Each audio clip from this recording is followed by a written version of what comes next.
mana terlibat dengan Naratu. So ajak Naratu. So kadang-kadang Naratu jam kat situ. So aku jumpa lah. Tapi sebenarnya bukan macam tu.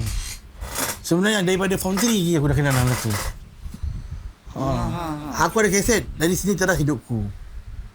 Kaset tu bernama Dari Sini Teras Hidupku. Dalam tu ada Cassandra tak salah. Dalam Final Victim nama dia. Ada macam combination lah. Okey. Dan dalam tu ada lagu Kau Bangsat dengan lagu apa?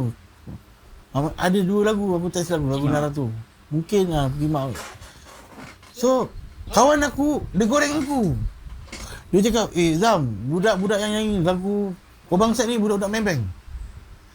Zaman tu bila kau rasa orang kerja Maybank kan main muzik macam tu, kau rasa gempak sial. Aku boleh bagi dengar mak aku. Kau ni kerja Maybank boleh pun main muzik macam ni, aku cakap. Kan. Aku memang suka benda-benda yang macam teruja-teruja ni sebenarnya. Kan. Aku lama aku pegang kaset tu. Kan. Sampai aku pulangkan balik kan. Bukan kaset aku pulangkan orang tu. Aku dah kaset dubbing aku pulang kan.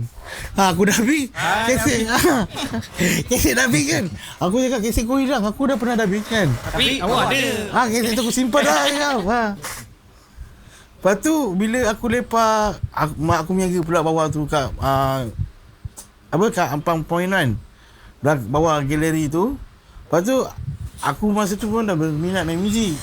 So atas tu tempat jamming. So aku selalu lah lepak tempat jamming. Tapi masa tu tempat jamming tu hari Ahad orang tukar-tukar jaga.